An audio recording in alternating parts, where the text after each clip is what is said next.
India shopping mall सिर्फ खरीदारी करने की जगह या मार्केट प्लेस नहीं है। शॉपिंग मॉल में लोग टाइम स्पेंड करने, घूमने, खाना खाने और खुद को एंटरटेन करने जाते हैं।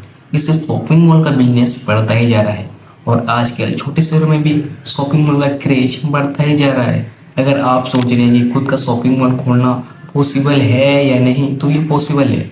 शॉपिंग मॉल की जितने भी दुकानें होती हैं वो ज़्यादातर रिटेल्स बिजनेस करती हैं और शॉपिंग मॉल में अपना बिजनेस करना थोड़ा महंगा होता है, इसलिए ज़्यादातर चीज़ें मार्केट के मुकाबले थोड़ी महंगी बिकती हैं। अब मोल भाव नहीं कर सकते, एमआरपी में ही आपको चीज़ें खरीदनी होती है। अगर इंडिया रिटेल्स और शॉपिंग मॉल की बात करें तो फ्यूचर में ये बढ़ती ही जाएगी। सो शॉपिंग मॉल या कॉम्प्लेक्स बनाना एक प्रॉफिटेबल बिजनेस हो सकता है और आज मैं आपको फुल केस स्टडी करके बताऊंगा। तो आइए जानते हैं स्टेप बाय स्टेप। सबसे पहले तो ये जान लो कि शॉपिंग मॉल का बिजनेस मॉडल काम कैसे करता है। शॉपिंग मॉल वो जगह होती है जहाँ पर एक या एक से ज़्यादा बिल्डिंग्स होती है। Fashion, life styles, food, entertainment और गेमिंग जोन के साथ साथ सोशल या कल्चर एक्टिविटीज़ के लिए ओपन किसी भी मॉल में लोगों की एक्टिविटी और एंट्री फ्री में होती है, जहाँ पर सभी ब्रांड्स के अथॉरिटीज़, शोरूम, फ्रेंचाइजी या थर्ड पार्टी वेंडर एसोसिएशन होता है। फ्री में एंट्री होना आपके बिजनेस को बढ़ाता है। शॉपिंग मॉल या कॉम्प्लेक्स खोलने का सबसे पहला कदम है मार्केट पोजीशनिंग। मतलब अगर आप मॉल खोलेंगे तो उसकी लोकेशन क्या होगी, नाम क्या होगा, उसकी टैगलाइन क्या होगी और यूएसपी जो आपको मार्केट के बाकी लोगों से अलग बनाएंगी, एडवर्टाइजमेंट, कैंपेन वगैरह वगैरह।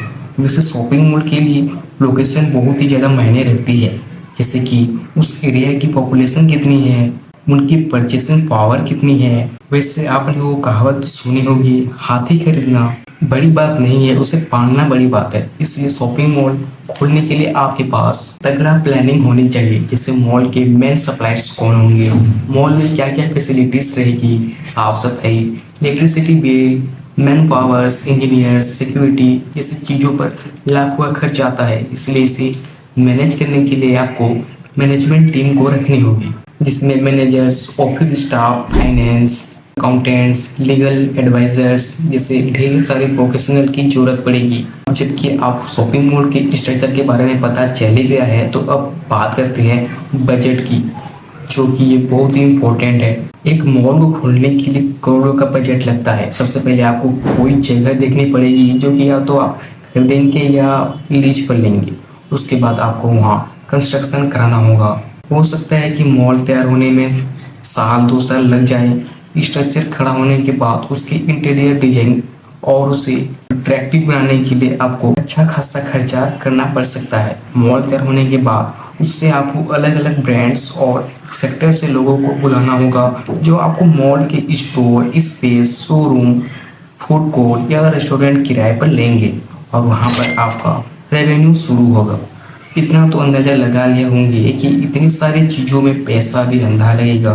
तो इसके लिए सबसे आसान तरीका है बैंक लोन्स, बिजनेस लोन्स। आपको गवर्नमेंट और प्राइवेट दोनों ही बैंकों से मिल जाएगी, लेकिन लोन मिलना तभी पॉसिबल है जब बैंक को आपका बिजनेस आइडिया प्रॉफिटेबल लगेगा। और कोई भी बैंक आपको 100% लोन नहीं देता। 70% लोन बैंक से लेना और 30% अमाउंट आपको खुद ही अरेंज करना होगा।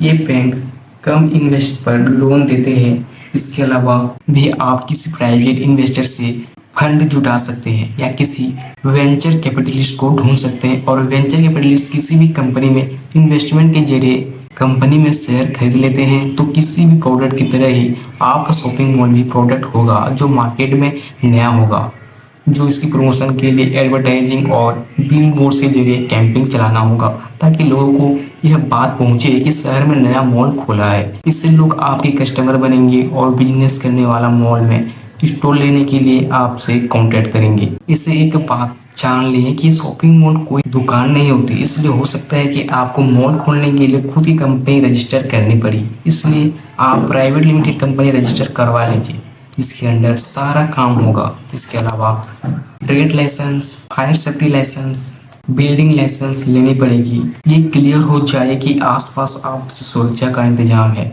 MPC group, Lodha group, DCF limited, Oberoi reality, Piramal reality, ये रियल एस्टेट के बिजनेस और डेवलपमेंट में ये इंडिया के कुछ बड़े नाम हैं। इनके अलावा भी आप अपने स्टेट पे या शहर पे किसी रियल एस्टेट या डेवलपर से संपर्क कर सकते हैं। याद रखिए कि शॉपिंग मॉल कोई छोटी सी दुकान नहीं है। जो बिजनेस में घाटा हुआ तो आपने शटर डाउन किया और 5 से 10 लाख रुपए को झेल लिया। आपने कई ऐसे मॉल भी देखे होंगे जो या तो फ्लॉप हो गए या ओपन ही नहीं हुए। इसलिए आपको रिस्क मैनेजमेंट ये भी काम करना होगा। सबसे पहली बात, इन्वेस्टमेंट उतना ही कीजिए जितना वापस रिकवर किया जा सके। मॉल की रेपुटेशन का हमेशा याद रखिए, सिक्योरिटी टाइट रखिए ताकि कोई भी लीगल एक्टिविटी ना हो। मॉल में गलत चीज ना रखें जिससे आपको नुकसान हो। कस्टमर के साथ हमेशा अच्छा बिहेवियर करिए जो आपके बिजनेस को बढ़ाएगा, इसलिए उसका विशेष ध्यान रखें। अगर शॉपिंग मॉल की बात करें तो ढेर सारे लोगों का रोजगार और करियर इससे जुड़ा होता है। अगर आप नौकरी की तलाश में हैं तो शॉपिंग मॉल की जॉब ढूंढ सकते हैं, जैसे कि मॉल मैनेजर वो पोस्ट होती है जिस पर पूरे मॉल को सही से मेंटेन करने की जिम्मेदारी होती है, जो साफ सफाई, मॉल का टाइम, रोज की ऑफिशियल काम और स्टाफ या टीम को मैनेज करने का काम देखता है। अगर आप इवेंट मैनेजमेंट की पढ़ाई कर चुके हैं, सिक्योरिटी एक्सपर्ट रह चुके हैं, एमबीए कर चुके हैं तो इस पोस्ट पर अप्लाई कर सकते हैं। इस पर सैलरी भी अच्छी खासी मिलती है। अगला स्टेप है मॉल मेंटेनेंस टीम। इस टीम में सफाई कर्मी, electrician, carpenter, plumber, CCTV operator, accountant जैसे और भी ढेर सारे लोगों की जरूरत पड़ती है। आप अपने क्वालिफिकेशन के हिसाब से काम ढूंढ सकते हैं। अगर मॉल की वेबसाइट नहीं है तो डायरेक्ट मॉल विजिट करिए और काम मांग सकते हैं। आई होप कि शॉपिंग मॉल की ये वीडियो आपको बहुत अच्छी लगी होगी।